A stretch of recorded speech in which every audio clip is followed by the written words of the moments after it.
ಈ ಮಧ್ಯಾಹ್ನದ ಒಂದು ಅಧಿವೇಶನವನ್ನು ಒಂದು ಭಕ್ತಿ ಪ್ರಧಾನವಾದ ವಚನದೊಂದಿಗೆ ಈ ಅಧಿವೇಶನ ಪ್ರಾರಂಭ ಆಗಿದೆ.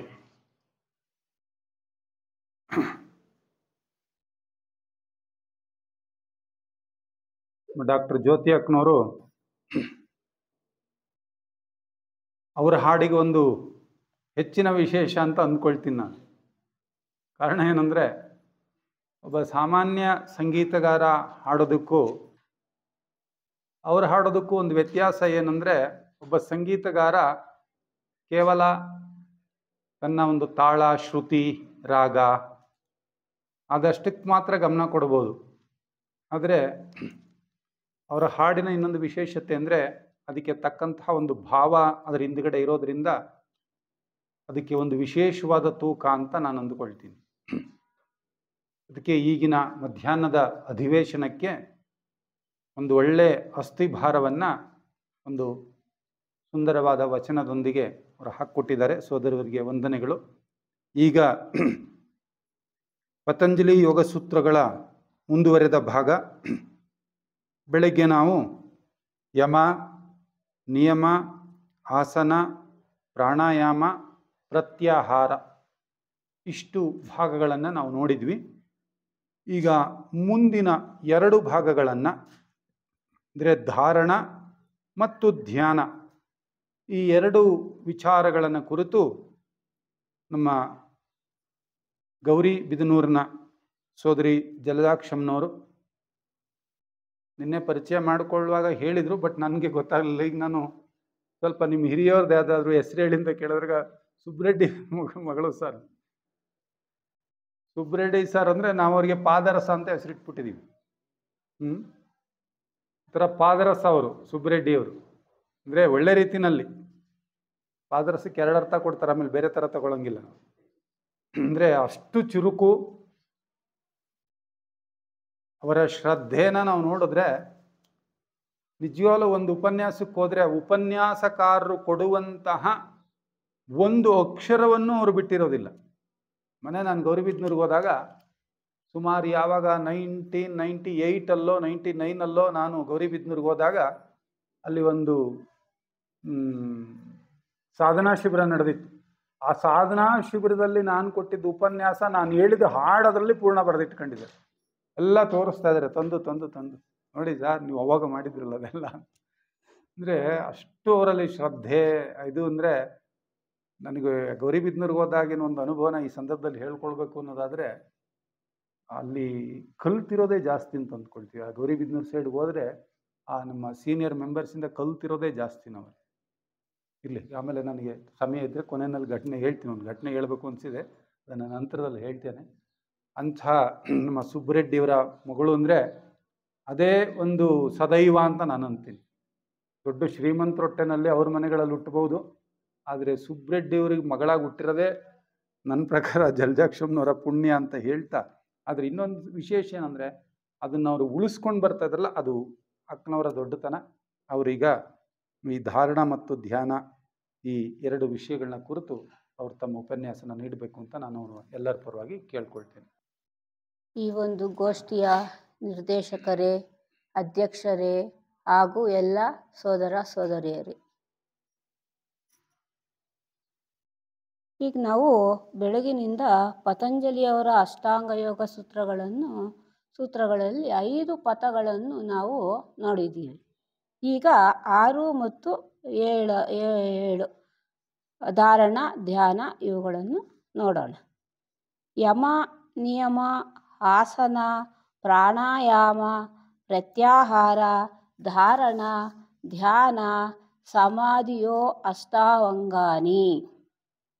ಯಮ, ನಿಯಮ, ಆಸನ, ಪ್ರಾಣಾಯಾಮ, ಪ್ರತ್ಯಾಹಾರ, ಧಾರಣ, ಧ್ಯಾನ, ಸಮಾಧಿ ಇವು ಯೋಗದ 8 ಅಂಗಗಳು.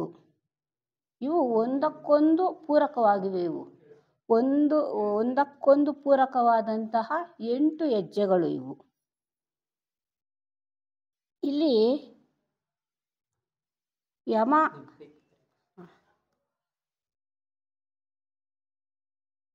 ಯಮ ಅಂದರೆ ಇಂದ್ರಿಯ ನಿಗ್ರಹ. ಒಂದು ಗೊತ್ತಾದ ಆತ್ಮಶಿಕ್ಷಣದ ನಿಯಮದಂತೆ ಬಾಳೋದೇ ನಿಯಮ. ಆಸನ ಅಂದರೆ ಧ್ಯಾನಕ್ಕೆ ಕೂಡುವಂತಹ ವಿಧಾನ. ಇನ್ನು ಪ್ರಾಣಾಯಾಮ ಅಂದರೆ ಶ್ವಾಸೋತ್ಸಾಹಗಳನ್ನು ಹತೋಟಿಗೆ ತೆಗೆದುಕೊಳ್ಳೋದು. ಪ್ರತ್ಯಾಹಾರ ಅಂದರೆ ವಿಷಯ ಸುಖಗಳಿಂದ ದೂರ ಇರೋದಕ್ಕೆ ಪ್ರತ್ಯಾಹಾರ. ಇನ್ನು ಧಾರಣ ಧ್ಯಾನ. ಒಂದು ಉನ್ನತ ಧ್ಯೇಯದಲ್ಲಿ ಮನಸ್ಸನ್ನು ಕೇಂದ್ರೀಕರಿಸೋದಕ್ಕೆ ಧಾರಣ ಅಂತ ಕರೀತಾರೆ. ಉನ್ನತ ಧ್ಯೇಯದಲ್ಲಿ ಮನಸ್ಸನ್ನು ಕೇಂದ್ರೀಕರಿಸಿದಾಗ ನಾವು ಯಾವುದೇ ಒಂದು ಆ ಕೆಲಸಗಳು ಸಮರ್ಪಕವಾಗಿ ನೆರವೇರಿಸಬಹುದು. ಇನ್ನು ಧ್ಯಾನ, ಅದರ ನಾನಾ ಮುಖಗಳನ್ನು ಪರಿಚಯ ಮಾಡಿಕೊಳ್ಳುವಷ್ಟರ ಮಟ್ಟಿಗೆ ಆಳವಾಗಿ ಇಳಿಯುವುದು. ಸಮಾಧಿ ಅಂದರೆ ಅದರಲ್ಲೇ ಪರವಶ ಪಡೆಯುವಷ್ಟರ ಮಟ್ಟಿಗೆ ಒಂದಾಗೋದಕ್ಕೆ ಸಮಾಧಿ ಅಂತ ಹೇಳ್ತಾರೆ. ಇವೆಲ್ಲ ಹೆಜ್ಜೆ ಹೆಜ್ಜೆಗೂ ಪ್ರಗತಿ ಸಾಧಿಸತಕ್ಕಂತಹ ಮುಂದುವರಿದ ಅನುಷ್ಠಾನಗಳು ಅಂತ ಪತಂಜಲಿ ಋಷಿಗಳು ಹೇಳ್ತಾ ಇದ್ದಾರೆ. ಈ ಯಮ ನಿಯಮಗಳನ್ನು ಅನುಷ್ಠಾನ ಮಾಡದೆ ಪ್ರಾಣಾಯಾಮಗಳನ್ನು ಅನುಷ್ಠಾನ ಮಾಡೋದಕ್ಕಾಗಲ್ಲ.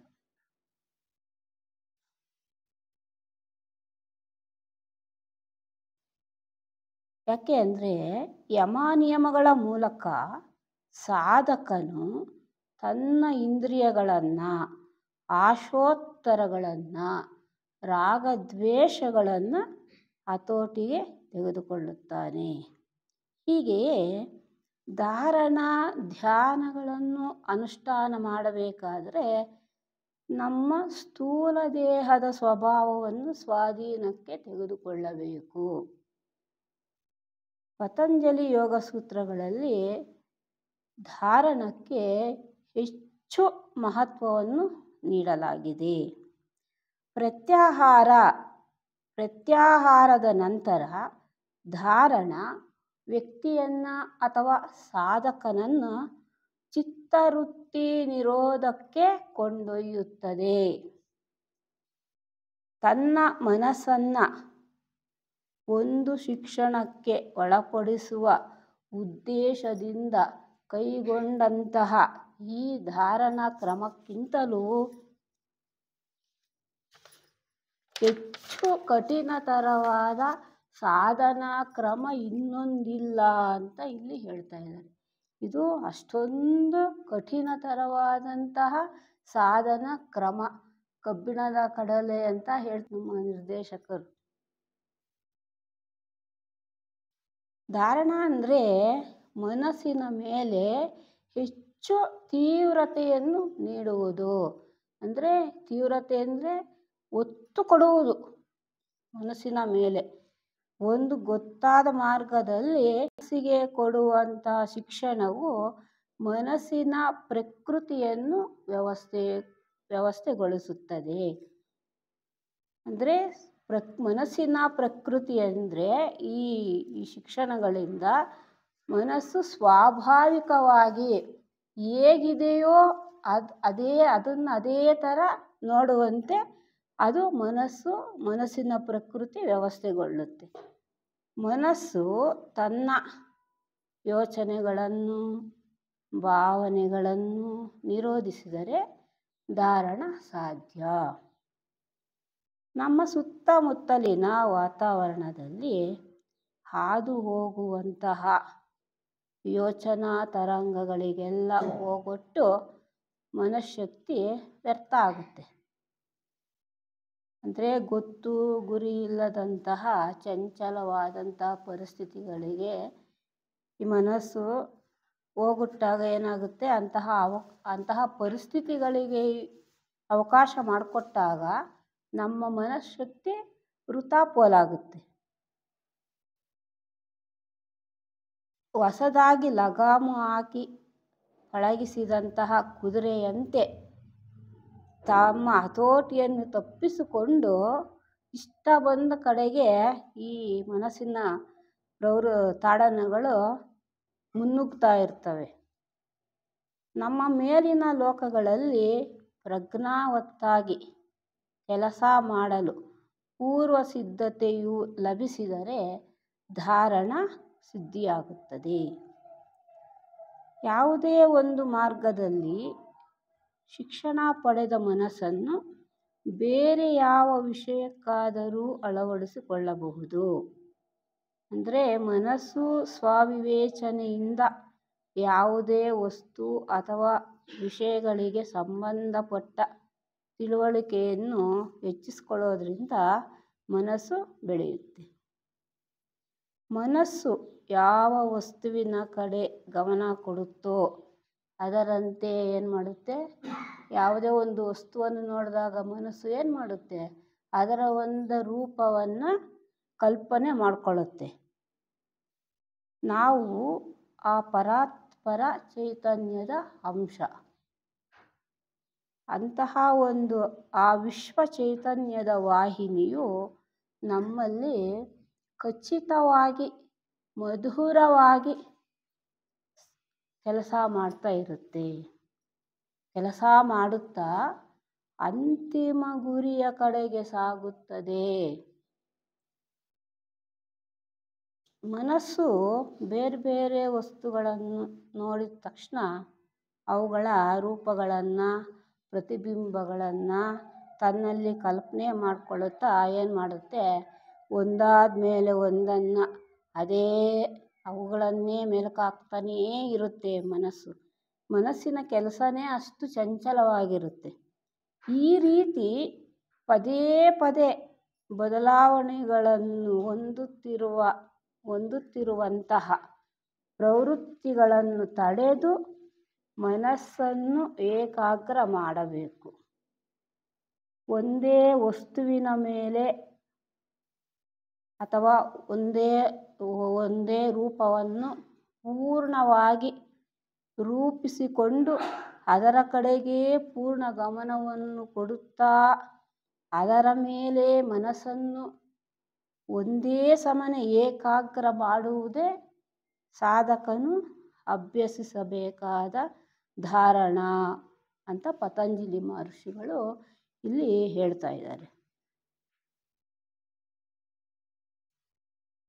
ಸಾಧಕನು ಧಾರಣದ ಮೂಲಕ ಪ್ರಜ್ಞೆಯನ್ನು ಊರ್ಧ್ವಮುಖವಾಗಿ ಬೆಳೆಸಿಕೊಂಡಾಗ ಧಾರಣವು ಲಭಿಸುತ್ತದೆ. ಅಂದರೆ ಧಾರಣದ ಮೂಲಕ ಸಾಧಕ ಪ್ರಜ್ಞೆಯನ್ನು ಊರ್ಧ್ವಮುಖ ಅಂದರೆ ಆಂತರಿಕವಾಗಿ ಪ್ರಜ್ಞೆಯನ್ನು ಬೆಳೆಸಿಕೊಂಡಾಗ ಧಾರಣವು ಲಭಿಸುತ್ತದೆ. ಧ್ಯಾನವು ಯೋಚನಾ ಪ್ರವೃತ್ತಿಯನ್ನು ಹೆಚ್ಚಿಸುತ್ತದೆ. ಆದರೆ ಧಾರಣವು ಏಕಾಗ್ರತೆಯನ್ನು ಆ ಪರಾತ್ಪರ ಪ್ರಜ್ಞೆಯನ್ನು ಉಂಟು ಮಾಡುತ್ತದೆ. ಅಂದರೆ ಪರಮಾತ್ಮನ ಕಡೆಗೆ ಹೋಗುವಂತಹ ಅಂದರೆ ಪರಮಪದ ಅಂತಹ ಒಂದು ಪ್ರಜ್ಞೆಯನ್ನು ಉಂಟು ಮಾಡುತ್ತದೆ. ಧಾರಣೆಯನ್ನು ಕುರಿತು ಯೋಗ ಸೂತ್ರಕಾರರು ಈ ರೀತಿ ಹೇಳ್ತಾ ಇದ್ದಾರೆ. ದೇಶ ಬಂಧಾಶ್ಚಿತಸ್ಯ ಧಾರಣ ಅರ್ಥ ಪ್ರಾಣಾಯಾಮ ಪ್ರತ್ಯಾಹಾರಗಳಿಂದ ಪರಿಶುದ್ಧವಾದಂತಹ ಚಿತ್ತವನ್ನು ಅಥವಾ ಮನಸ್ಸನ್ನು ಹೃದಯದಲ್ಲಾಗಲಿ ಅಂದರೆ ನಾಭಿ ಚಕ್ರದಲ್ಲಾಗಲಿ ಮಣಿಪೂರಕ ಭ್ರೂಮಧ್ಯದಲ್ಲಾಗಲಿ ಆಜ್ಞಾಚಕ್ರದಲ್ಲಾಗಲಿ ಸಹಸ್ರಾರದಲ್ಲಾಗಲಿ ಸ್ಥಿರ ವಸ್ತುವಿನತ್ತ ಅಭಿಮುಖ ಮಾಡಿ ಏಕಾಗ್ರತೆಯಿಂದ ಚಿತ್ತವನ್ನು ಇಟ್ಟುಕೊಳ್ಳುವುದೇ ಧಾರಣೆ ಎಂದಾಗುತ್ತದೆ ಅಂತ ಯೋಗ ಸೂತ್ರಕಾರರು ಇಲ್ಲಿ ಹೇಳ್ತಾ ಇದ್ದಾರೆ. ಗೌತಮ ಬುದ್ಧರ ಪ್ರಕಾರ ಮಳೆಯು ಸರಿಯಾದ ಛಾವಣಿ ಇಲ್ಲದೆ ಇರುವ ಮನೆಯೊಳಗೆ ಭೇದಿಸಿಕೊಂಡು ನುಗ್ಗುವ ಹಾಗೆ. ಭೇದಿಸಿಕೊಂಡು ಅಂದರೆ ರಭಸದಿಂದ. ಚಾವಣಿ ಸರಿಯಾಗಿಲ್ದಿದ್ದಾಗ ಏನಾಗುತ್ತೆ, ಬರೋ ಮಳೆಯೆಲ್ಲ ಕೆಳಗಡೆನೇ ಇರುತ್ತೆ, ಮನೆಯೊಳಗಡೆನೇ ಇರುತ್ತೆ. ನುಗ್ಗುವ ಹಾಗೆ ಭಾವೋದ್ರೇಕಗಳು ಭೇದಿಸಿಕೊಂಡು ನುಗ್ಗುತ್ತವೆ. ಆದುದರಿಂದ ಸಾಕಾದಷ್ಟು ಆತ್ಮ ಸಂಸ್ಕರಣ, ಪರಿಶುದ್ಧವಾದ ಅಂತರಂಗ ದೃಷ್ಟಿ, ಆತ್ಮ ಸಂಯಮ, ಸುರಕ್ಷಿತವಾದ ಮನಸ್ಸು, ಇವು ಎಲ್ಲ ಸಾಧಕನ ಲಕ್ಷಣಗಳು. ಇಂತಹ ಸಾಧಕನಿಗೆ ಧಾರಣವು ಸುಲಭ ಸಾಧ್ಯ ಅಂತ ಇಲ್ಲಿ ಹೇಳ್ತಾ ಇದ್ದಾರೆ. ಮುಂದೆ ಹೇಳ್ತಾರೆ, ಧಾರಣವನ್ನು ಹೊಸದಾಗಿ ಅಭ್ಯಾಸ ಮಾಡುವಂತಹ ಸಾಧಕರಿಗೆ ನರಮಂಡಲದ ಬಳಲಿಕೆಯ ಜೊತೆಗೆ ಸ್ಥೂಲ ದೇಹದ ಆಯಾಸವು ಕಾಣಿಸಿಕೊಳ್ಳಬಹುದು. ಪರಮಗುರು ಚರಣ ಸನ್ನಿಧಿಯಲ್ಲಿ ಹೇಳಿರುವಂತೆ ಸಾಧಕನ ಯೋಚನೆಯು ಯಾವಾಗಲೂ ಶಾಂತವಾಗಿಯೂ ಅಲ್ಲೋಲ ಕಲ್ಲೋಲವಿಲ್ಲದೆಯೂ ಇರುವುದಕ್ಕೋಸ್ಕರ ಮನಸ್ಸನ್ನು ಸ್ವಾಧೀನಪಡಿಸಿಕೊಳ್ಳಬೇಕು ಮತ್ತು ಮನಸ್ಸು ದುಗುಡದಿಂದ ಉದ್ರೇಕಗಳು ಉಂಟಾಗದಂತೆ ನರಗಳೂ ಕೂಡ ಸ್ವಾಧೀನದಲ್ಲಿರಬೇಕು. ಇದು ಬಹಳ ಕಷ್ಟವಾದುದು. ಯಾಕೆಂದರೆ ಸಾಧಕನು ಯೋಗ ಮಾರ್ಗಕ್ಕೆ ಅರ್ಹನಾಗಲು ಪ್ರಯತ್ನ ಪಡುವಾಗ ಸಾಧಕನ ಶರೀರವು ಸ್ವಾಭಾವಿಕವಾಗಿ ಹೆಚ್ಚು ಸೂಕ್ಷ್ಮವಾಗುತ್ತಾ ಹೋಗುತ್ತದೆ. ಆಗ ಗಟ್ಟಿಯಾದ ಶಬ್ದ, ಈ ಒರಟು ಸ್ಪಂದಗಳಿಂದ ನರಗಳು ಸುಲಭವಾಗಿ ಉದ್ವೇಗಗೊಳ್ಳುತ್ತವಂತೆ. ಸುಲಭವಾಗಿ ಸ್ವಲ್ಪ ಒತ್ತಡ ಆದರೂ ಸಹ ಹೆಚ್ಚು ನೋವನ್ನು ಹೆಚ್ಚು ನೋವು ಉಂಟಾಗುತ್ತಂತೆ. ಇವೆಲ್ಲವನ್ನು ತಪ್ಪಿಸಿಕೊಳ್ಳುವುದಕ್ಕೆ ಸಾಧಕನು ಇವೆಲ್ಲವನ್ನು ತಡೆದುಕೊಳ್ಳುವುದಕ್ಕೆ ಸರ್ವ ಪ್ರಯತ್ನವನ್ನು ಮಾಡಬೇಕು ಅಂತ ಇಲ್ಲಿ ಹೇಳ್ತಾ ಇದ್ದಾರೆ. ಈಗ ನಾವು ನಮ್ಮ ಕಣ್ಣಿನಿಂದ ಒಂದು ವಸ್ತುವನ್ನು ಆತುರವಾಗಿ ನೋಡೋದಿಕ್ಕೂ ಅದನ್ನೇ ದೃಷ್ಟಿಸಿ ಎವೆ ಇಕ್ಕದೆ ರೆಪ್ಪೆ ಆಡಿಸದೆ ರೆಪ್ಪೆ ಹೊಡೆಯದೆ ಒಂದೇ ಸಮನೆ ನೆಟ್ಟು ನೋಡುವುದಕ್ಕೂ ವ್ಯತ್ಯಾಸ ಇದೆ. ನಾವು ಯಾವುದೇ ಒಂದು ವಸ್ತುವನ್ನಾಗಲಿ ವಿಷಯವನ್ನಾಗಲಿ ಆತುರವಾಗಿ ನೋಡಿದಾಗ ಕೇಳಿದಾಗ ಅದರ ಹೊರಮೈಯನ್ನು ಮಾತ್ರ ನಾವು ನೋಡ್ತೀವಿ. ಭೌತಿಕವಾಗಿ ಮಾತ್ರ ನಾವು ಅದರ ಬಗ್ಗೆ ತಿಳ್ಕೊಳ್ತೀವಿ. ಆದರೆ ಅದರ ಸ್ಥೂಲ ರೂಪ ರೇಷೆಗಳು ಮಾತ್ರ ನಮಗೆ ಗೋಚರ ಆಗುತ್ತೆ ಆತುರವಾಗಿ ನೋಡಿದಾಗ. ಆದರೆ ಆ ವಸ್ತುವನ್ನೇ ಕುರಿತು ಕೇಳಿದಾಗ, ನೋಡಿದಾಗ, ಯೋಚಿಸಿದಾಗ, ಅದನ್ನೇ ಮನಸ್ಸಿನಲ್ಲಿ ತುಂಬಿಕೊಂಡಾಗ ಅದರ ಬಗ್ಗೆ ನಮಗೆ ಹೆಚ್ಚಿನ ವಿವರಗಳು ಗೋಚರ ಆಗುತ್ತೆ. ಜ್ಞಾನಂ ಜ್ಞೇಯಂ ಜ್ಞಾನಗಮ್ಯಂ ಹೃದಯ ಸರ್ವನಿಷ್ಠಿತಂ ಎಂಬ ಗೀತಾವಾಕ್ಯ ಹೇಳೋ ಹಾಗೆ ಚಂಚಲ ಮನಸ್ಸು ನಿಶ್ಚಿತವಾದರೆ ಆಗ ಎಲ್ಲವೂ ಒಂದೇ ಎಂಬ ಅನುಭವ ಸ್ಥಿತಿ ಉಂಟಾಗುತ್ತದೆ. ಈ ಮನಸ್ಸು ಚಂಚಲವಾಗಿದೆ. ಈ ಹೊರಗಿನ ತಾಳನಗಳೆಲ್ಲವೂ ನಿಂತ ಮೇಲೆ, ನಿಶ್ಚಿತ ಆದ ಮೇಲೆ ಎಲ್ಲನೂ ಒಂದೇ, ಸೃಷ್ಟಿಯಲ್ಲಿ ಇರೋದೆಲ್ಲ ಒಂದೇ ಅನ್ನುವಂತಹ ಸ್ಥಿತಿ ಉಂಟಾಗುತ್ತದೆ. ಅಂತಹ ಮನಸ್ಸಿಗಿಂತಲೂ ಭಿನ್ನವಾಗಿ ಸೃಷ್ಟಿಯಲ್ಲಿ ಯಾವುದೂ ಇರುವುದಿಲ್ಲ. ಭಿನ್ನವಾಗಿ ಬೇರೆ ಬೇರೆ ಅನ್ನೋದೇ ಇರೋದಿಲ್ಲ ಸೃಷ್ಟಿಯಲ್ಲಿ, ಎಲ್ಲ ಒಂದೇ. ಅದು ವಿಶ್ವಭ್ರಾತೃತ್ವ ಅಂತ ಹೇಳ್ಬೋದು, ಪ್ರೇಮ ಅಂತ ಹೇಳ್ಬೋದು. ವಿವಿಧತ್ವವು ತೊಲಗಿದರೆ ಉಳಿಯುವುದು ಏಕತ್ವವು ತಾನೇ. ಆ ಸ್ಥಿತಿಯನ್ನು ಪಡೆದವನೇ ಪರಮಯೋಗಿ ಅಂತ ಇಲ್ಲಿ ಹೇಳ್ತಾ ಇದ್ದಾರೆ. ಆಗ ಹೊರಗಿನ ತಾಡನಗಳಿಗೆ ಅಂದರೆ ಆಲೋಚನೆಗಳಿಗೆ ಹೋಗೋಡುವಿಕೆಯಾಗಲಿ, ಆ ರೀತಿ ಹೋಗೋಡುವ ಮನಸ್ಸಿನ ತಡೆಯುವಿಕೆಯಾಗಲಿ ಎರಡೂ ಇರುವುದಿಲ್ಲ.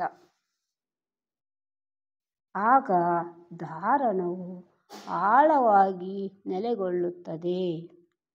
ಸಾಧಕನು ಯಾವಾಗ ಮನಸ್ಸನ್ನು ಒಂದೇ ಒಂದು ಆಲೋಚನೆಯ ಕಡೆಗೆ ಕೇಂದ್ರೀಕರಿಸುತ್ತಾನೋ ಆಗ ಏನಾಗುತ್ತೆ, ಶಕ್ತಿಗಳೆಲ್ಲ ಒಟ್ಟುಗೂಡಿ ಮನಸ್ಸು ಬಲಿಷ್ಠವಾಗುತ್ತದೆ.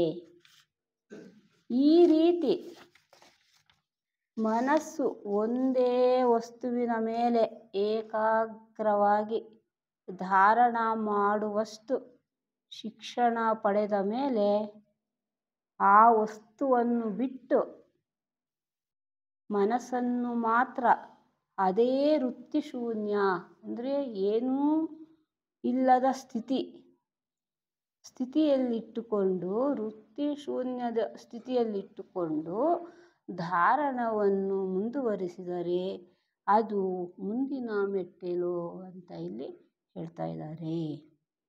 ಇಷ್ಟು ಧಾರಣದ ಬಗ್ಗೆ. ಈಗ ಧ್ಯಾನದ ಬಗ್ಗೆ ನೋಡೋಣ. ಧ್ಯಾನ ಅಂದರೆ ಏನು, ಧ್ಯಾನವನ್ನು ಮಾಡೋದು ಹೇಗೆ, ಅದರ ಉಪಯೋಗವೇನು, ಅದರ ಪ್ರಕಾರಗಳೇನು ಅನ್ನೋದನ್ನು ಈಗ ನಾವು ನೋಡ್ತಾ ಹೋಗೋಣ ಒಂದೊಂದಾಗಿ. ಧ್ಯಾನ ಧ್ಯಾನ ಧ್ಯಾನ ಅಂತ 3 ಸಲ ಧ್ಯಾನಕ್ಕೆ ಎಷ್ಟು ಒತ್ತು ಕೊಟ್ಟಿದ್ದಾರೆ ಅಂದರೆ, ತತ್ರ ಪ್ರತ್ಯೇಕತಾನತ ಧ್ಯಾನಂ. ಧ್ಯಾನ ಅಂದರೆ ನಿರಂತರ ಎಡೆಬಿಡದ ಪರಮಾತ್ಮನ ಚಿಂತನವೆಂದು ಅರ್ಥ. ಸಾಧಕ ತನ್ನ ಮನಸ್ಸನ್ನು ಏಕೀಕರಿಸಿ ಒಂದು ನಿರ್ದಿಷ್ಟ ವಿಷಯದತ್ತ ಏಕಪ್ರಕಾರವಾಗಿ ನಿರಂತರವಾಗಿ ತೈಲಧಾರೆಯಂತೆ ಒಂದೇ ಸಮನೆ ಎಡೆಬಿಡದೆ ಮನಸ್ಸು ಅತ್ತಿತ್ತ ಚಲಿಸದೆ ಹರಿಸುವುದನ್ನು ಧ್ಯಾನ ಎನ್ನುವರು. ತೈಲಧಾರೆಯಂತೆ, ಈಗ ನಾವು ಮೇಲಿನಿಂದ ಒಂದು ಬೌಲ್ ಒಳಗಡೆ ಎಣ್ಣೆಯನ್ನು ಮೇಲಿನಿಂದ ಸುರಿದ್ರೆ ಅದು ಒಂದೇ ಸಮನೆ ಹರಿಯುತ್ತೆ. ಆ ಥರ ನಮ್ಮ ಮನಸ್ಸನ್ನು ಅಥವಾ ಸಾಧಕನ ಮನಸ್ಸನ್ನು ಒಂದೇ ವಸ್ತುವಿನ ಮೇಲೆ ದೃಷ್ಟಿ ಇಡುವುದೇ ಧ್ಯಾನ ಅಂತ ಕರೀತಾರೆ. ಸಾಧಕ ತನ್ನ ಮಾರ್ಗವನ್ನು ತಾನೇ ಹುಡುಕಿಕೊಳ್ಳಬೇಕು. ತನ್ನ ಮನಃಶಕ್ತಿಯನ್ನೆಲ್ಲ ಒಟ್ಟುಗೂಡಿಸಿ ಏಕಾಗ್ರ ಮನಸ್ಸಿನಿಂದ ಸಾಧನೆಯನ್ನು ಮಾಡಬೇಕು. ಮನಸ್ಸಿನ ಎಲ್ಲ ಚಟುವಟಿಕೆಗಳನ್ನು, ಯೋಚನೆಗಳನ್ನು, ಭಾವನೆಗಳನ್ನು, ಕ್ರಿಯೆಗಳಾಗಲಿ ಎಲ್ಲ ಚಟುವಟಿಕೆಗಳನ್ನು ನಿಲ್ಲಿಸಬೇಕು. ಎಚ್ಚೆತ್ತ ಸ್ಥಿತಿಯಿಂದ ಇದ್ದಾಗ ನಮ್ಮ ಮನಸ್ಸು ಪರಿಶುದ್ಧತೆ ಆಗುತ್ತಾ ಹೋಗುತ್ತದೆ.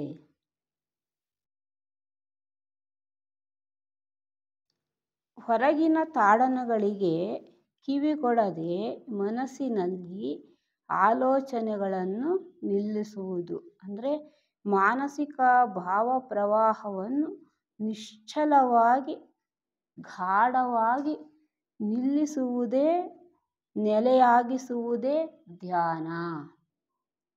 ಧ್ಯಾನ ಮಗ್ನ ಮನಸ್ಸು ಮೌನವಾಗಿರುತ್ತೆ.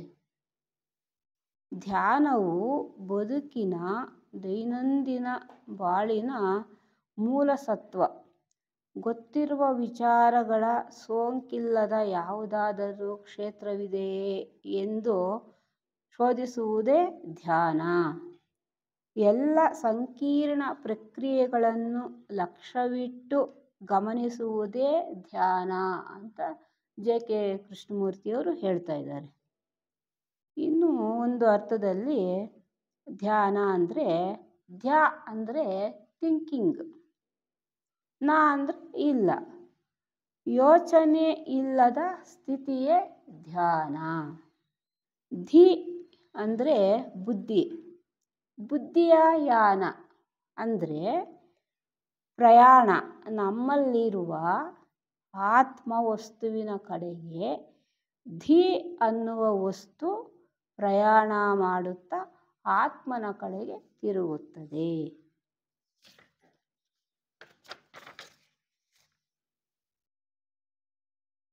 ಅಂತರ್ಪ್ರಜ್ಞೆಯಲ್ಲಿ ಅಡಗಿರುವ ನೆನಪು, ಕಲ್ಪನೆ ಮತ್ತು ಭಾವನೆಗಳನ್ನು ಖಾಲಿ ಮಾಡುವುದೇ ಅಂದರೆ ನಮ್ಮಲ್ಲಿರ್ತಕ್ಕಂತಹ ಈ ರಾಗ ಕಸ ಕಡ್ಡಿ ಏನೇನಿದೆ ಅವುಗಳನ್ನೆಲ್ಲ ಹೊರಗಡೆ ತೆಗೆಯುವುದೇ ಧ್ಯಾನ. ಧ್ಯೇಯಾಕಾರ ವೃತ್ತಿಯ ಸ್ವರೂಪವಾಗಿ ಇರುವುದೇ ಧ್ಯಾನದ ಮುಖ್ಯ ಲಕ್ಷಣ. ಈ ದಿಶೆಯಲ್ಲಿ ಕೇವಲ 3 ವಸ್ತುಗಳು ಮಾತ್ರ ಕಾಣಿಸುತ್ತವೆ. ಅವು ಧ್ಯಾತ, ಧ್ಯೇಯ, ಧ್ಯಾನ. ಇಲ್ಲಿ ಧ್ಯಾತ ಅಂದರೆ ಧ್ಯಾನ ಮಾಡುವ ವ್ಯಕ್ತಿ, ಧ್ಯೇಯ ಅಂದರೆ ಧ್ಯಾನ ಮಾಡತಕ್ಕಂತಹ ಸ್ವರೂಪ, ನಿರಾಕಾರ ನಿರ್ಗುಣ ಪರಬ್ರಹ್ಮ. ಧ್ಯಾನ ಎನ್ನುವುದು ಒಂದು ಕ್ರಿಯೆ. ವೇದಾಂತ ಪರಿಭಾಷೆಯಲ್ಲಿ ತ್ರಿಪುಟಿ ಅಂತಲೂ ಕರೀತಾರೆ. ಧ್ಯಾನ ಮಾಡುವಾಗ ಧ್ಯಾತಕ್ಕೆ ಅಂದರೆ ಧ್ಯಾನ ಮಾಡುವ ವ್ಯಕ್ತಿಗೆ ತಾನು ಎನ್ನುವ ಒಬ್ಬ ವ್ಯಕ್ತಿ ಧ್ಯಾನ ಮಾಡುತ್ತಿದ್ದಾನೆ ಎನ್ನುವ ಪರಿಜ್ಞಾನವಿರುತ್ತಂತೆ. ತಾನು ಧ್ಯಾನಿಸಬೇಕಾದ ಧ್ಯೇಯ ಅಂದರೆ ಧ್ಯಾನ ಮಾಡತಕ್ಕಂತಹ ಸ್ವರೂಪ ನಿರಾಕಾರ ನಿರ್ಗುಣ ಪರಬ್ರಹ್ಮ ಇದುವೇ ಎಂದು ತಿಳಿಯಬೇಕು. ತಾನು ಧ್ಯೇಯವನ್ನು ಕುರಿತು ಧ್ಯಾನವೆಂಬ ಕಾರ್ಯವನ್ನು ಆಚರಿಸುತ್ತಿದ್ದೇನೆ ಎಂದು ತಿಳಿಯಬೇಕು. ಈ 3ನ್ನು ಮೀರಿದ ಇತರೆ ವಿಷಯಗಳ ಪರಿಜ್ಞಾನವು ಧ್ಯಾತಕ್ಕೆ ಅಂದರೆ ಧ್ಯಾನ ಮಾಡುವ ವ್ಯಕ್ತಿಗೆ ಇರಬಾರದು. ತ್ರಿಪುಟಿಗೆ ಭಿನ್ನವಾದ ಯಾವ ಜ್ಞಾನ ಉಂಟಾದರೂ ಆ ಜ್ಞಾನವು ಏಕಾಗ್ರತೆಯುಳ್ಳದಲ್ಲ ಅಂತ ಇಲ್ಲಿ ಹೇಳ್ತಾ ಇದ್ದಾರೆ. ಭಾಗವತದ ಪ್ರಕಾರ ಒಂದೇ ವಸ್ತುವಿನ ಮೇಲೆ ಮನಸ್ಸನ್ನು ತೊಡಗಿಸುವುದೇ ವೈಶಿಷ್ಟ್ಯ. ಧಾರಣ, ಧ್ಯಾನ, ಸಮಾಧಿಗಳಲ್ಲಿ ಧ್ಯೇಯ ವಸ್ತು ಒಂದೇ ಆಗಿರಬೇಕು. ಒಮ್ಮೆ ಈ ಸಂಯಮವು ಸಿದ್ಧಿಸಿದಲ್ಲಿ ಮನಸ್ಸು ಯಾವ ವಸ್ತುವಿನ ಮೇಲಿದ್ದರೂ ಮತ್ತೆ ಸ್ಥಿರಗೊಳಿಸಿ ಸಂಯಮವನ್ನು ಸಾಧಿಸಬಹುದು ಅಂತ ಇಲ್ಲಿ ಹೇಳ್ತಾ ಇದ್ದಾರೆ. ಒಂದು ಸಲ ಆ ಸಂಯಮ, ಏಕಾಗ್ರತೆ, ಸಂಯಮ ಅನ್ನೋದು ಸಿದ್ಧಿಸಿದ್ದೇ ಆದರೆ ಈ ಮನಸ್ಸು ಯಾವ ಕಡೆಗೆ ಹೋದರೂ ಸಹ ಮತ್ತೆ ಅದೇ ವಸ್ತುವಿನ ಮೇಲೆ ಸ್ಥಿರಗೊಳ್ಳುತ್ತೆ ಅಂತ ಹೇಳ್ತಾ ಇದ್ದಾರೆ. ನಮ್ಮ ಜೀವಿತದಲ್ಲಿ ಮೂಲಭೂತ ಬದಲಾವಣೆಯಾಗದಿದ್ದರೆ ಧ್ಯಾನವು ತುಂಬ ಕಷ್ಟವಾಗಿ ತೋರುತ್ತದೆ. ಸಾತ್ವಸ್ಮಿನ್ ಪರಮ ಪ್ರೇಮ ರೂಪ, ಪರಮಾತ್ಮನ ಕಡೆ ಹೊರಳಿದ ಪರಮ ಪ್ರೇಮವೇ ಭಕ್ತಿ ಎಂದು ನಾರದ ಮಹರ್ಷಿ ಭಕ್ತಿ ಸೂತ್ರದಲ್ಲಿ ತಿಳಿಸಿದ್ದಾರೆ. ಜೀವಾತ್ಮ ಪರಮಾತ್ಮ ಸಂಯೋಗ ಎಂದಿದ್ದಾರೆ. ಮಹರ್ಷಿ ಪತಂಜಲಿ ಮಹರ್ಷಿಗಳು ಅದರಲ್ಲಿ ಜೀವಾತ್ಮ ಪರಮಾತ್ಮ ಸಂಯೋಗವೇ ಯೋಗ ಎಂದಿದ್ದಾರೆ. ಮಹರ್ಷಿ ಪತಂಜಲಿ ಮಹರ್ಷಿಗಳು ಅದರಲ್ಲಿ ಕರ್ಮಯೋಗ, ಭಕ್ತಿಯೋಗ, ಜ್ಞಾನಯೋಗ, ಧ್ಯಾನಯೋಗ ಎಂಬ 4 ವಿಧಗಳು. ಅಷ್ಟಾಂಗ ಯೋಗಕ್ಕೆ ಸಂಬಂಧಿಸಿದ ಹಾಗೆ ಮೊದಲು 5 ಅಂದರೆ ಯಮ, ನಿಯಮ, ಆಸನ, ಪ್ರಾಣಾಯಾಮ, ಪ್ರತ್ಯಾಹಾರ, ಇವು ಪ್ರತ್ಯಾಹಾರಗಳು ಇವು 5 ಭೌತಿಕ ಸಾಧನೆಗಳು. ಅವು ಶರೀರವನ್ನು ರುಗ್ಮತೆಗಳಿಂದ ಕಾಪಾಡುತ್ತವೆ. ಇನ್ನು ಕಡೆಯ 3 ಸಾಧನೆಗಳು ಧ್ಯಾನ, ಧಾರಣ, ಸಮಾಧಿ ಇವು ಮಾನವನನ್ನು ಉನ್ನತ ಸ್ಥಿತಿಗೆ ತಲುಪಿಸುತ್ತವೆ. ಇದಕ್ಕೆ ಮೂಲ ಮನಸ್ಸು. ಧ್ಯಾನ ಯೋಗಕ್ಕೆ ಮನಸ್ಸು ಕೇಂದ್ರವಾಗಿರುತ್ತದೆ. ಮನಯೇವ ಮನುಷ್ಯಾಣಾಂ ಕಾರಣಂ ಬಂಧು ಮೋಕ್ಷಯೋ ಬಂಧಾಯ ವಿಷಯಾಸಾಂಗೋ ಮುಕ್ತೈ ನಿರ್ವಿಷಯಾಯ ಮನಃ. ಅಂದರೆ ಮನುಷ್ಯನ ಬಂಧನಕ್ಕೂ ಮೋಕ್ಷಕ್ಕೂ ಮನಸ್ಸೇ ಕಾರಣ. ಈ ಇಂದ್ರಿಯ ವಸ್ತುಗಳಿಂದ ಮುಳುಗಿದ ಮನಸ್ಸು ಬಂಧನಕ್ಕೆ ಕಾರಣ. ಅದೇ ಇಂದ್ರಿಯ ವಸ್ತುಗಳಿಂದ ದೂರವಾದಂಥ ಮನಸ್ಸು ಮುಕ್ತಿಗೆ ಕಾರಣ. ಮನಸ್ಸನ್ನು ನಿರ್ಬಂಧಿಸಿದವನೇ ಯೋಗಿ. ಇಂದ್ರಿಯಾಣಾಂ ನಿರೋಧೇನ ರಾಗದ್ವೇಷ ಕ್ಷಮೇನ ಚ ಅಹಿಂಸಾ ಯಾವ ಭೂತಾನಾಂ ಅಮೃತತ್ವಯ ಕಲ್ಪತೆ ಅಂದಿದ್ದಾರೆ.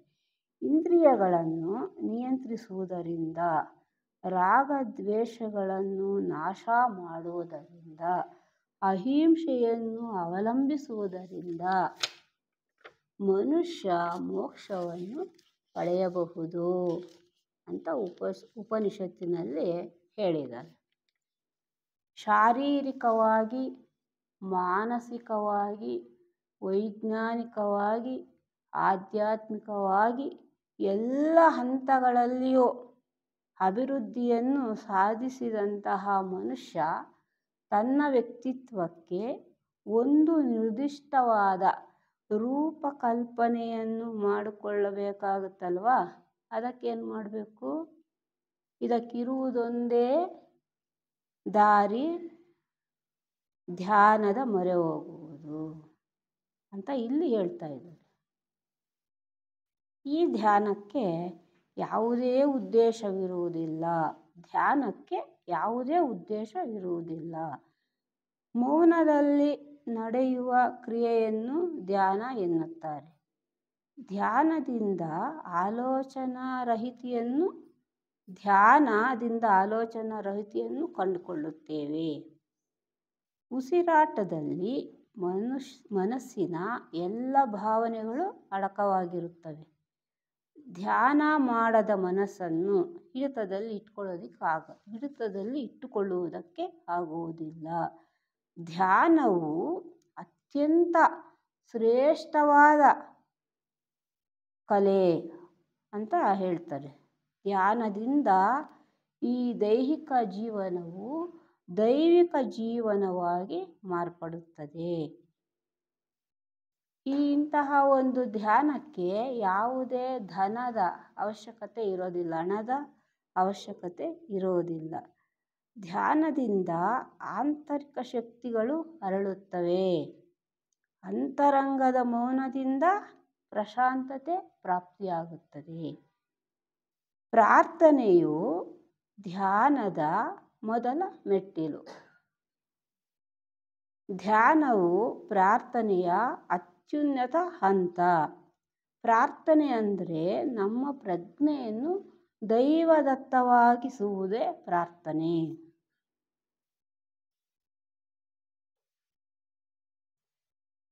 ಈ ಧ್ಯಾನ ಒಂದು ಚಿಕಿತ್ಸಾ ಪದ್ಧತಿ. ವೈದ್ಯರು ಹೇಳ್ತಾರೆ ಔಷಧಿಯ ಜೊತೆಗೆ ಧ್ಯಾನ ಮಾಡಿ ಅಂತ. ಮನೋರೋಗ ತಜ್ಞರು ಹೇಳ್ತಾರೆ BP ಕಡಿಮೆ ಆಗುತ್ತೆ, ಮಾನಸಿಕ ಒತ್ತಡ ಕಡಿಮೆ ಆಗುತ್ತೆ ಅಂತ ಹೇಳ್ತಾರೆ ವೈದ್ಯರು ಸಹ.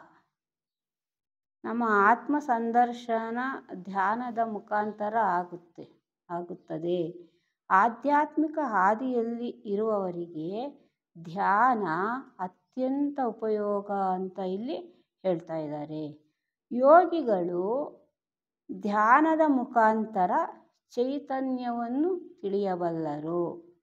ಸದಾ ಎಚ್ಚೆತ್ತ ಸ್ಥಿತಿಯಿಂದ ಜೀವಿಸುವುದೇ ಧ್ಯಾನ. ಧ್ಯಾನದಿಂದ ಇಚ್ಛಾಶಕ್ತಿಯೂ ಬರುತ್ತೆ, ಸತ್ ಚಾರಿತ್ರ್ಯಗಳು ಅರ್ಥವಾಗುತ್ತವೆ. ಈ ಧ್ಯಾನವನ್ನು ಈ ನೆನಪಿನ ಶಕ್ತಿಯೂ ಹೆಚ್ಚಾಗುತ್ತೆ. ಈ ಧ್ಯಾನವನ್ನು ರೋಗ ಇದ್ದಾಗ, ಸಂಶಯ ಇದ್ದಾಗ, ಅಜಾಗರೂಕತೆ ಇದ್ದಾಗ, ಸೋಮಾರಿತನ ಇದ್ದಾಗಲೂ ಮಾಡೋದಕ್ಕೆ ಆಗಲ್ಲ. ಈ ಧ್ಯಾನದಿಂದ ಆಧ್ಯಾತ್ಮಿಕ ಗುಣಗಳು ಹೆಚ್ಚಾಗುತ್ತಾ ಹೋಗುತ್ತೆ. ಒಳ್ಳೆಯ ನಾಗರಿಕರೂ ಆಗಬಹುದು ಧ್ಯಾನದಿಂದ ಕಾಸ್ಮಿಕ್ ಎನರ್ಜಿ ನಮ್ಮ ಸುತ್ತಲೂ ಹರಿತಾ ಇರುತ್ತಂತೆ. ಜ್ಞಾನನೂ ಹೆಚ್ಚಾಗುತ್ತೆ. ಧ್ಯಾನದಿಂದ ಬುದ್ಧಿ ಪ್ರಜ್ಞೆಯಿಂದ ಮೇಲೇರಬಹುದು ಅಂತಲೂ ಇಲ್ಲಿ ಹೇಳ್ತಾ ಇದ್ದಾರೆ.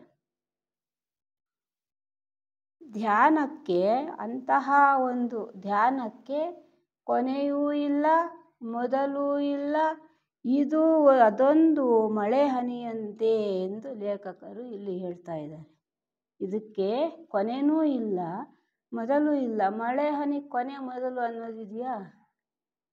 ಧ್ಯಾನಕ್ಕೆ ಪೂರ್ವಭಾವಿಯಾಗಿ ಓಂಕಾರವನ್ನು ಉಚ್ಚರಿಸುವುದು ಧ್ಯಾನ ಸ್ಥಿತಿಗೆ ಹೋಗಲು ಬಹಳ ಸಹಾಯ ಮಾಡುತ್ತದೆ.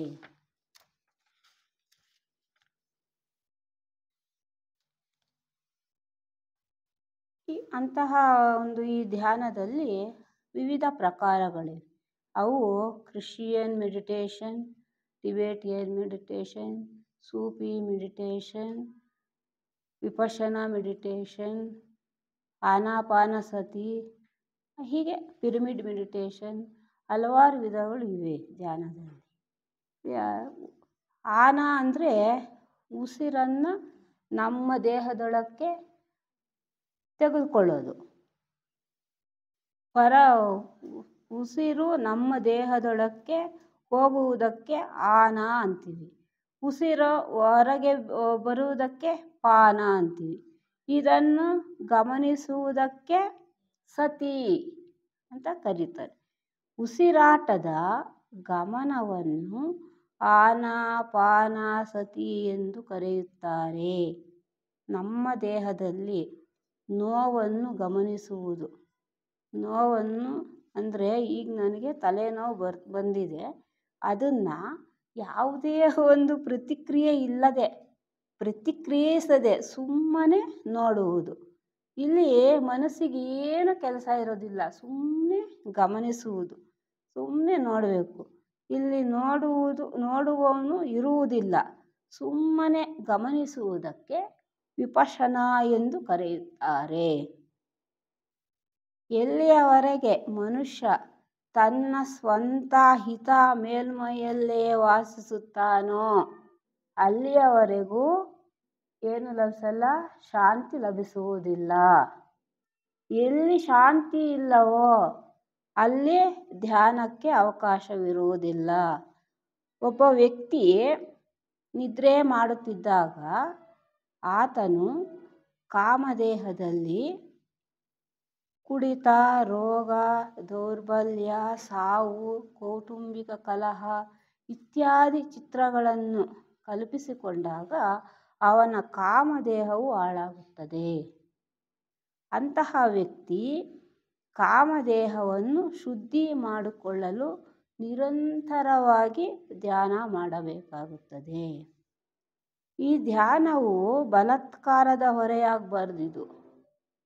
ಇಂತಹ ಧ್ಯಾನವನ್ನು ನಿರಂತರವಾಗಿ ಕೈಗೊಂಡಾಗ ಏನಾಗುತ್ತೆ ಅಂದರೆ 3 ದೇಹಗಳು ಅಂದರೆ ಕಾಮದೇಹ, ಸ್ಥೂಲ ದೇಹ, ಮನೋದೇಹಗಳ ಶುದ್ಧೀಕರಣವು ಪ್ರಾರಂಭವಾಗುತ್ತದೆ. ಧಾರಣದಿಂದ ಧ್ಯಾನದಿಂದ ಸಮಾಧಿ ಸ್ಥಿತಿ ಬರಲು ಸಾಧ್ಯವಾಗುತ್ತದೆ. ಪತಂಜಲಿ ಮಹರ್ಷಿಗಳು ನಮ್ಮಲ್ಲಿ ಅಡಗಿರುವ ಶಕ್ತಿ ವಿಶೇಷಗಳನ್ನು ಹೊರತರಲು ಈ ಯೋಗ ಸೂತ್ರಗಳನ್ನು ಪರಿಚಯಿಸಿದ್ದಾರೆ.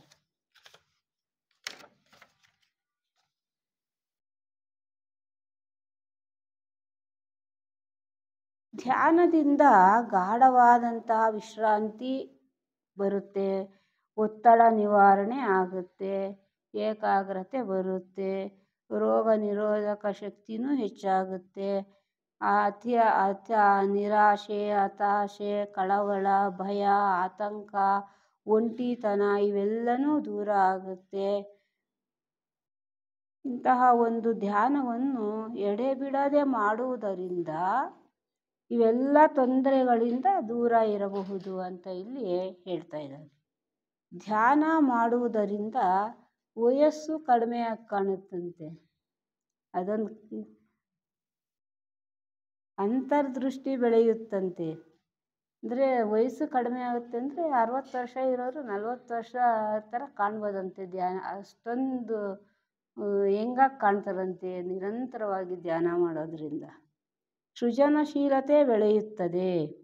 ಈ ಎಲ್ಲ ಜ್ಞಾನವನ್ನು ಯಾರು ಕೊಡುತ್ತಾರೋ, ಇಷ್ಟೆಲ್ಲ ಜ್ಞಾನವನ್ನು ನಮಗೆ ಅಷ್ಟಾಂಗ ಯೋಗ ಪಥಗಳು, ಯಮ ನಿಯಮಗಳಿಂದ ಇಷ್ಟೆಲ್ಲ ಜ್ಞಾನ ನಮಗೆ ಕೊಟ್ಟಿದ್ದಾರಲ್ಲ, ಯಾರು ನಮಗೆ ಜ್ಞಾನವನ್ನು ಕೊಡುತ್ತಾರೋ ಅದು ಅವರ ಅನುಭವದ ಸಾರವನ್ನು ನಮಗೆ ಕೊಟ್ಟಿರತಕ್ಕದ್ದು. ಇಷ್ಟೆಲ್ಲ ಕೊಟ್ಟಿದ್ದಾರಲ್ಲ ಲೇಖಕ ನಮಗೆ ಮಹರ್ಷಿಗಳು, ಇವರು ಸುಮ್ಮನೆ ಕೊಟ್ಟಿಲ್ಲ, ಅವರು ಅನುಭವಿಸಿ ಅದರ ಸಾರವನ್ನು ನಮಗೆ ಕೊಟ್ಟಿರತಕ್ಕದ್ದು ಅಂತ ಇಲ್ಲಿ ಹೇಳ್ತಾ ಇದ್ದಾರೆ. ಪ್ರಪಂಚದ ಧರ್ಮಗಳೆಲ್ಲ ಬಿಟ್ಟೋಗಿದಾರಲ್ಲ, ಈ ಧರ್ಮಗಳೆಲ್ಲ ಅನುಭವದ ಸಾರನೆ ಅಂತ ಹೇಳ್ತಾ ಇದ್ದಾರೆ. ಅದಕ್ಕೆ ಜ್ಞಾನವನ್ನು ಪಡೆಯುವುದಕ್ಕೆ ಧ್ಯಾನವನ್ನು ಮಾಡಬೇಕು. ಪ್ರತಿಯೊಬ್ಬ ಜೀವಿಗೂ ಜ್ಞಾನದ ತಳಹದಿ ಒಳಗಡೆ ಇದೆ.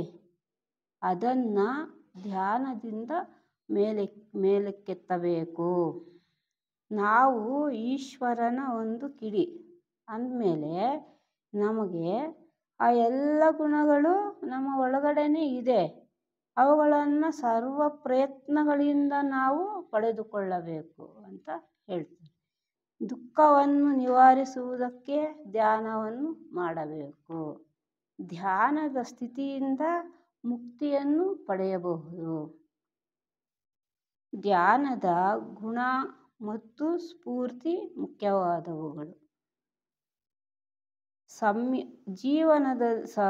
ಮುಖ್ಯವಾದ ಸಂಯಮ ಜೀವನದಲ್ಲಿ ಇದ್ದಾಗ ಧ್ಯಾನದ ದಾರಿಯಲ್ಲಿ ಇದ್ದೀವಿ ಅಂತ ಅರ್ಥ.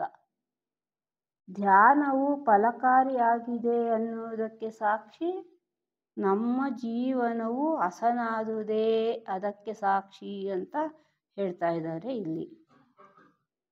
ನಾವು ಧ್ಯಾನ ಮಾಡುವುದರಿಂದ ನಮ್ಮಲ್ಲಿರುವ ಆಂತರಿಕ ಶಕ್ತಿಗಳು ಬೆಳೆಯುತ್ತವೆ. ಅಂತರಂಗದ ಮೌನದಿಂದ ಪ್ರಶಾಂತತೆ ಪ್ರಾಪ್ತಿಯಾಗುತ್ತದೆ. ಈ ಪ್ರಾರ್ಥನೆಯು ಧ್ಯಾನದ ಪ್ರಥಮ ಮೆಟ್ಟಿಲು. ಪ್ರಾರ್ಥನೆ ನಮ್ಮ ಪ್ರಜ್ಞೆಯನ್ನು ದೈವದತ್ತದ ಕಡೆಗೆ ಸಾಗಿಸುತ್ತದೆ. ಧ್ಯಾನವು ಫಲರಹಿತ ಭಗವಂತನ ನೆನಪು. ಭಗವಂತನಿಗೆ ಧ್ಯಾನಿಸುವವರು ಅಂದರೆ ತುಂಬ ಪ್ರಿಯರಂತೆ.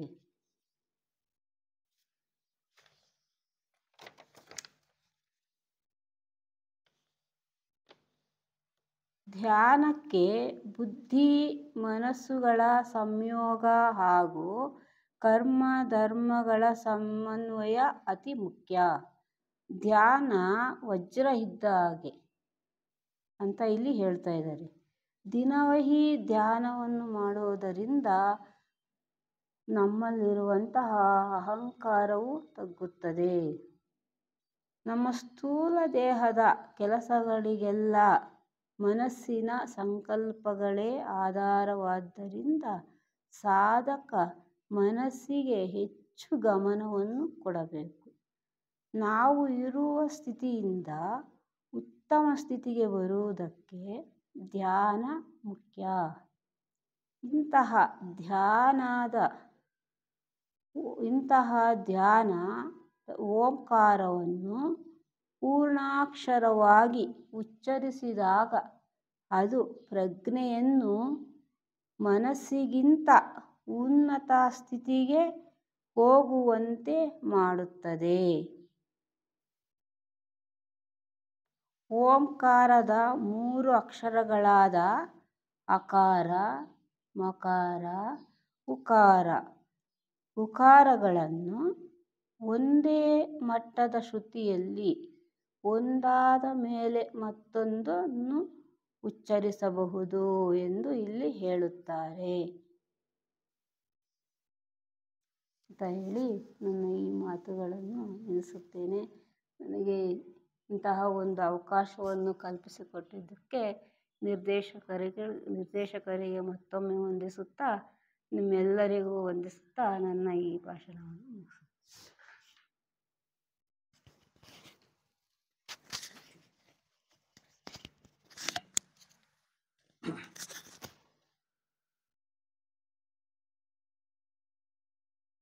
ನೋಡಿ, ಸೋದರಿಯ ಒಂದು ವಿಶೇಷತೆ ಅಂದರೆ, ಸ್ವಲ್ಪ ಗಡಿಯಾರದ ಕಡೆಗೆ ನೋಡಿ.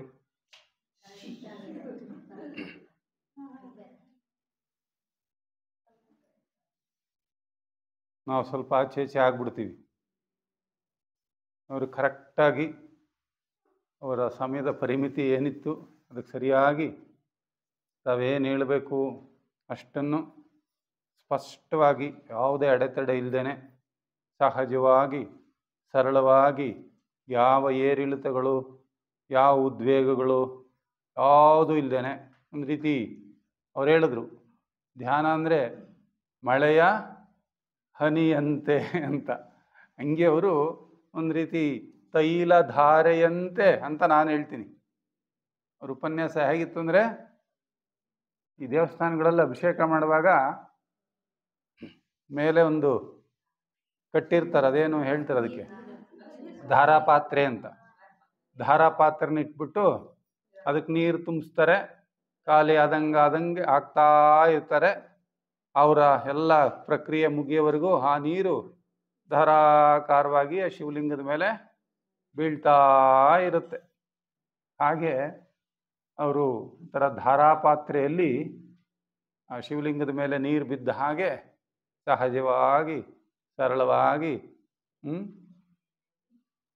ನೋಡಿ, ನಿಜವಲ್ಲೂ ಹೇಳ್ಬೇಕು ಅಂದರೆ ನಮ್ಮ ನಿರ್ದೇಶಕರಿಗೆ ಬಹಳ ಧನ್ಯವಾದ ಹೇಳಬೇಕು. ಈಗ ನಾವಿಂಥ ಕಡೆ ಎಲ್ಲ ಗೋಷ್ಠಿ ಅಂದರೆ ಯಾರು ಉಪನ್ಯಾಸಕಾರರು, ದೊಡ್ಡ ಉಪನ್ಯಾಸ ಮಾಡೋರು ಅಂತ ಬರೀ ಅಂಥ ಇದನ್ನೇ ಸೆಲೆಕ್ಟ್ ಮಾಡಿಕೊಂಡು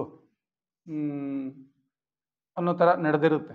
ನೋಡಿ, ಅವರು ಅವ್ರನ್ನೆಲ್ಲ ಗುರುತಿಸಿ ಭವಾಲಿವರೆಗೂ ಕರ್ಕೊಂಬಂದು ಇಂತಹ ಒಂದು ಮಹಾತ್ಮರ ಸನ್ನಿಧಿ ಅಂತ ಒಂದು ರೀತಿನಲ್ಲಿದು, ಇಂತಹ ಮಹಾತ್ಮರ ಸನ್ನಿಧಿನಲ್ಲಿ ಅವರೆಲ್ಲರಿಗೂ ನೋಡಿ ಅವರು ಅವಕಾಶ ಮಾಡಿಕೊಟ್ಟಿದ್ದಾರೆ ನಿರ್ದೇಶಕರು. ಬಹಳ ಚೆನ್ನಾಗಿ ತಮಗೆ ಕೊಟ್ಟಂತಹ ವಿಚಾರವನ್ನು ಅಷ್ಟು ಶ್ರದ್ಧೆಯಿಂದ ಅವ್ರ ತಂದೆ ಹೆಂಗೆ ಬರ್ಕೊಂಬರ್ತಿದ್ರು ಅಂತ ಹೇಳಿದ್ನಲ್ಲ, ಹಂಗೆ ಬರ್ಕೊಂಡು ಬಂದಿದ್ದಾರೆ. ಅಷ್ಟು ನೀಟಾಗಿ. ಬಹಳ ಸೋದರಿಗೆ ಎಲ್ಲರ ಪರವಾಗಿ ಧನ್ಯವಾದಗಳು.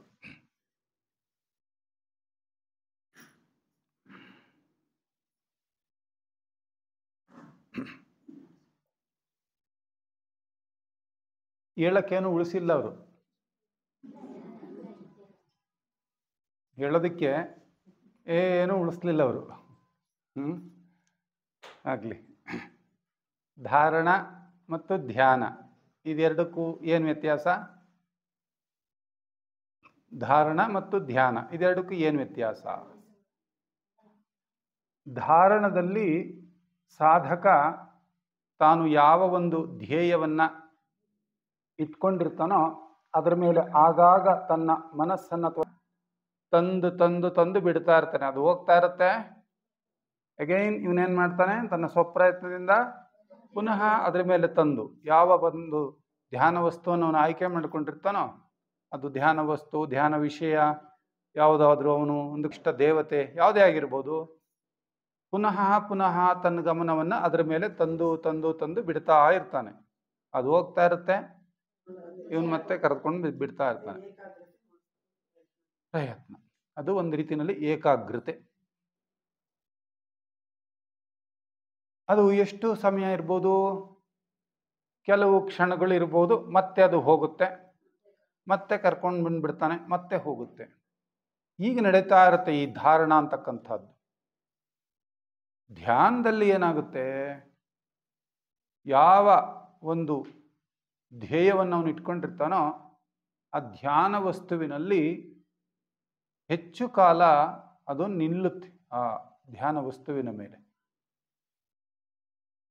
ಅದರ ಮೇಲೆ ಒಂದಷ್ಟು ಕಾಲ, ಹೆಚ್ಚು ಕಾಲದವರೆಗೆ ನಿಲ್ಲುತ್ತೆ. ಅದನ್ನು ಪತಂಜಲಿ ಯೋಗಿಯವರು ಸಮಯ ಕೂಡ ನಿಗದಿ ಮಾಡ್ತಾರೆ. ಇಷ್ಟು ಗಂಟೆಯವರೆಗೆ, ಬಹುಶಃ 2.5 ಗಂಟೆನೋ ಏನೋ ಕೊಡ್ತಾರೆ ಅವರು ಅಂತ ಅನಿಸುತ್ತೆ, ನಾನು ಮರ್ತಿದ್ದೇನೆ. ಅಷ್ಟು ಕಾಲ ಆ ಧ್ಯೇಯ ಏನು ಇಟ್ಕೊಂಡಿದಾರಲ್ಲ ಅದರಲ್ಲಿ ನಿಂತರೆ ಅದನ್ನು ಧ್ಯಾನ ಅಂತ ಕರೀತಾರೆ. ಇರಲಿ, ಸಹಜವಾಗಿ ಈಗ ನಾವು ಧ್ಯಾನ ಅಂದರೆ ಏನು ಅರ್ಥ ಮಾಡ್ಕೊಳ್ಬೋದು? ನಿನ್ನೆ ಮೊನ್ನೆಯಿಂದನೂ ನಾವು ಅದನ್ನು ನೋಡ್ತಾ ಇದ್ವಿ. ಧ್ಯಾನ ಪ್ರಾರಂಭದಲ್ಲಿ ಅವ್ರು ಬಹಳ ಚೆನ್ನಾಗಿ ಹೇಳಿದ್ರು. ಧ್ಯಾನ ಅದು ಒಂದು ಯಾನ, ಅಂತರಂಗದ ಯಾನ. ಅದನ್ನು ನಿನ್ನೆ ಕೂಡ ನಾವು ಯೋಚನೆ ಮಾಡಿದ್ವಿ. ಧ್ಯಾನ ಎರಡು ಅರ್ಥವನ್ನು ಕೊಡಬಹುದು. ಧ್ಯಾನ ಅನ್ನೋದಕ್ಕೆ 2 ರೀತಿ ಅರ್ಥ ಕೊಡಬಹುದು. ಧೀಯ ಯಾನ, ಧೀಯ ಯಾನ, ಧೀ ಪ್ಲಸ್ ಯಾನ, ಧ್ಯಾನ. ಇನ್ನೊಂದು ರೀತಿನಲ್ಲಿ ಮನಸ್ಸು ಇಲ್ಲದೆ ಇರೋದು, ನಾ ಇಲ್ಲ, ಆಲೋಚನೆಗಳು ಇಲ್ಲದೆ ಇರುವಂತಹ ಒಂದು ಸ್ಥಿತಿ, ಆಲೋಚನೆಗಳು ಇಲ್ಲದೆ ಇರತಕ್ಕಂತಹ ಒಂದು ಸ್ಥಿತಿ, ಅದನ್ನು ಧ್ಯಾನ ಅಂತೇಳಿ ಕರಿಬೋದು. ಆ ಧ್ಯಾನದಿಂದ ಎಷ್ಟೆಲ್ಲ ಪ್ರಯೋಜನಗಳಾಗುತ್ತೆ ಅನ್ನೋದನ್ನು ಕೂಡ ಅವರು ಪಟ್ಟಿ ಮಾಡಿ ಹೇಳಿದ್ರು. ಧ್ಯಾನದಿಂದ ನಮ್ಮ ದೈಹಿಕವಾದ ಆರೋಗ್ಯ, ಮಾನಸಿಕವಾದ ಆರೋಗ್ಯ, ನಮ್ಮ ಅಧ್ಯಾತ್ಮ ಶಕ್ತಿ ಬೆಳೆಯೋದಿಕ್ಕೆ ಅದೆಲ್ಲಕ್ಕೂ ಕೂಡ ಧ್ಯಾನ ಅಂತಕ್ಕಂಥದ್ದು ಸಹಾಯ ಮಾಡುತ್ತೆ. ಒಟ್ಟಾರೆಯಾಗಿ ನಾವು ತಿಳ್ಕೊಳ್ಬೇಕಾಗಿರ್ತಕ್ಕಂಥದ್ದು, ಸಾಧಕನ ಜೀವನದಲ್ಲಿ ಧ್ಯಾನದ ಪ್ರಾಮುಖ್ಯತೆ ಬಹಳವಾಗಿದೆ. ನಾವು ನಿನ್ನೆ ಕೂಡ ಯೋಚನೆ ಮಾಡಿದ್ವಿ.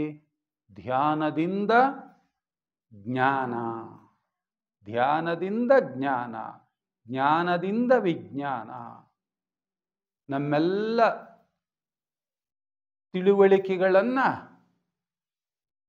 ಧ್ಯಾನವೆಂಬ ಮೂಸೆಯಲ್ಲಿ ಅದನ್ನು ಬೇಯಿಸಿದಾಗ ಆ ಎಲ್ಲ ತಿಳುವಳಿಕೆಗಳು ಕೂಡ ಜ್ಞಾನವಾಗಿ ಹೊರಹೊಮ್ಮುತ್ತೆ. ಒಂದು ರಸಪಾಕವಾಗಿ ಅದು ಹೊರಹೊಮ್ಮುತ್ತೆ. ಅದು ಧ್ಯಾನ. ನಮ್ಮೆಲ್ಲ ತಿಳುವಳಿಕೆಗಳನ್ನ ಅದೇನ್ ಮಾಡುತ್ತೆ? It converted into wisdom.